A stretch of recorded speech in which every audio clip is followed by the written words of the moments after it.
Hello guys, so I welcome all of you to the our YouTube channel Gyan with Sachin. तो दोस्तों, आज के इस सेशन में बात करेंगे पॉलिटेक्निक फर्स्ट सेमेस्टर के अप्लाइड केमिस्ट्री के क्वेश्चन नंबर 10वें के बारे में। जो यह क्वेश्चन है वो अकेले 5 नंबर में पूछा जाएगा। और आप सभी को मैं बता दूं, जो आज का यह क्वेश्चन है मुझे पर्सनली लग रहा है कि यह क्वेश्चन इस बार आप सभी के एग्जामिनेशन में देखने को मिलेगा। क्यों देखने को मिलेगा? वीडियो बहुत इंपॉर्टेंट है, क्वेश्चन भी बहुत इंपॉर्टेंट है, वीडियो में अंत तक बने रहिए। उसके पहले मैं थोड़ी बहुत इन्फॉर्मेशन आप सभी को दे दूं कि यह क्वेश्चन नंबर 10वां अगर आप सभी नहीं समझ पाए हैं तो समझ लीजिए। अभी तक ऑलरेडी 9 क्वेश्चन आप सभी को अप्लाइड केमिस्ट्री के कराए जा चुके हैं। सिर्फ 5 से 8 मिनट का यह वीडियो आप सभी को एक क्वेश्चन प्रिपेयर करने का मौका देता है। इससे आप सभी के ऊपर बोझ भी नहीं बढ़ेगा और आप सभी अच्छे से प्रिपेयर कर पाओगे।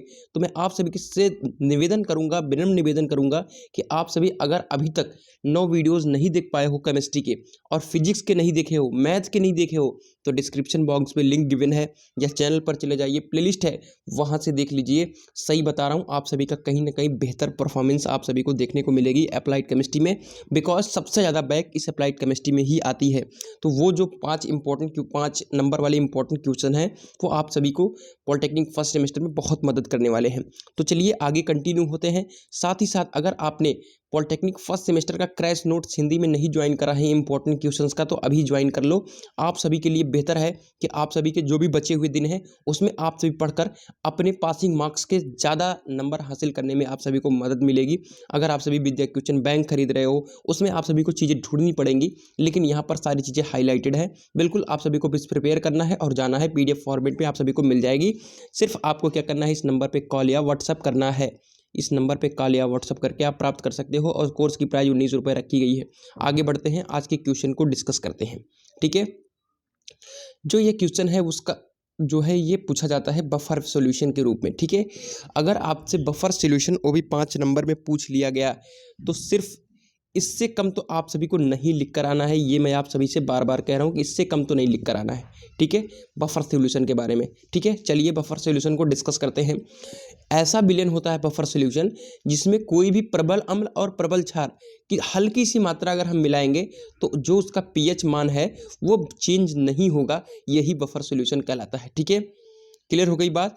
कोई भी विलयन है जिसमें हम थोड़ी सी मात्रा प्रबल अम्ल की और थोड़ी सी मात्रा प्रबल क्षार की मिला दें तो उसके pH मान में कोई चेंजेस नहीं आएगा, उसकी pH वैल्यू में बिल्कुल चेंजेस नहीं आएगा, या आएगा भी तो बिल्कुल हल्का सा आएगा। उसे हम कहते हैं buffer solution.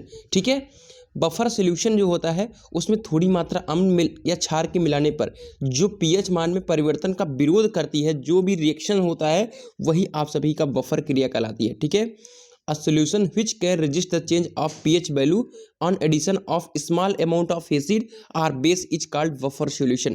The ability of buffer solution to resist the change in pH value on addition of acid or base is called buffer action. तो आप सभी इस डेफिनेशन को अच्छी तरीके से तैयार कर लो।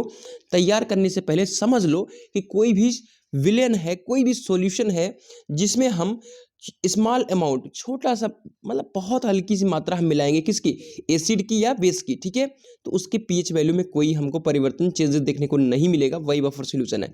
और जो pH वैल्यू में चेंज का जो हमें विरोध करती है, ठीक है, वही आप सभी की जो रिएक्शन होगी वो बफर क्रिया कहलाती है, बफर एक्शन है। ठीक है, आगे बढ़ते हैं, बात करते हैं प्रॉपर्टीज ऑफ बफर सॉल्यूशन। ठीक है, बफर विलयन के गुण। ठीक है, अब इसमें क्या होता है बफर विलयन में कि बफर विलयन की अम्लता या क्षारकता रिजर्व्ड रहती है। क्लियर हो गई बात।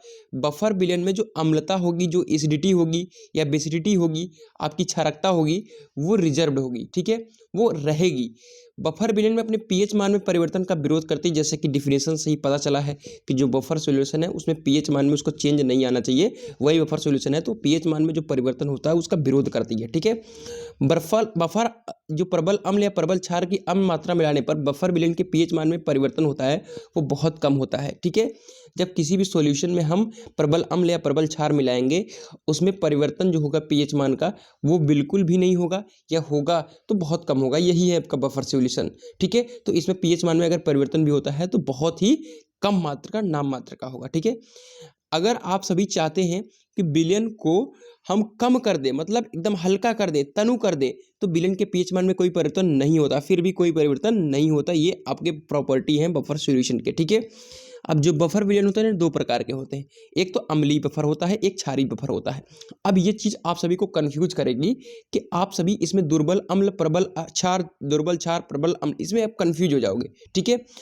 उसके पहले मैं इंपॉर्टेंट चीज़ आप सभी को बता दूं कि इन दोनों चीज़ों को जो आप सभी के एग्जाम्पल्स हैं, इनको आप सभी रट कर जाना है। HCl plus KCl, NH4OH plus NH4Cl, एक तो लिखना ही लिखना है। अगर आप नहीं लिखोगे तो एक नंबर कट कर लेगा, ठीक है। वो एग्जाम्पल्स देखता है, वो अम्लीय बफर, क्षारीय बफर देखा, ठीक है, तो वो ये चीज़ें देखता है कि बच्चे को आता क्या है, ठीक है। वो आपकी डिफिनीशन डेप्थ में नहीं पढ़ता है, ठीक है। वो हेडिंग्स देखता है कि आपने लिखा है बफर विलयन के गुण, अम्लीय क्षार लिखा है कि नहीं लिखा है, ठीक है। तो ये चीज़ें आप सभी को पता होना चाहिए।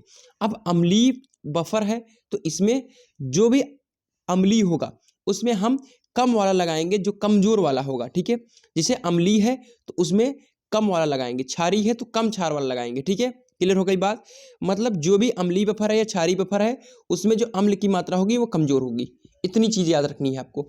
अम्लीय बफर जो है वो कमजोर होगा, अम्ल वाला जो पार्ट होगा वो कमजोर होगा अम्लीय बफर में, और जो क्षार वाला पार्ट होगा वो मजबूत होगा, ठीक है। क्लियर हो गई बात। दुर्बल अम्ल तथा इस अम्ल के किसी प्रबल क्षार के साथ बने लवण के मिश्रण को, ठीक है, हम अम्लीय बफर कहते हैं। और क्षारीय बफर है तो दुर्बल क्षार, और इससे बने किसी प्रबल अम्ल के बने लवण के मिश्रण को हम क्षारीय बफर कहते हैं, ठीक है। तो ये बफर सॉल्यूशन था, आप सभी को समझ में आया होगा आई थिंक। अगर आप सभी को समझ में आ गया है तो इसका स्क्रीनशॉट भी आप सभी अपनी वीडियो के रेजोल्यूशन को बढ़ाकर ले सकते हो और अच्छी तरीके से इसे प्रिपेयर कर लो। मिलते हैं एक नई वीडियो के साथ, तब तक के लिए bye bye, tata, love you all.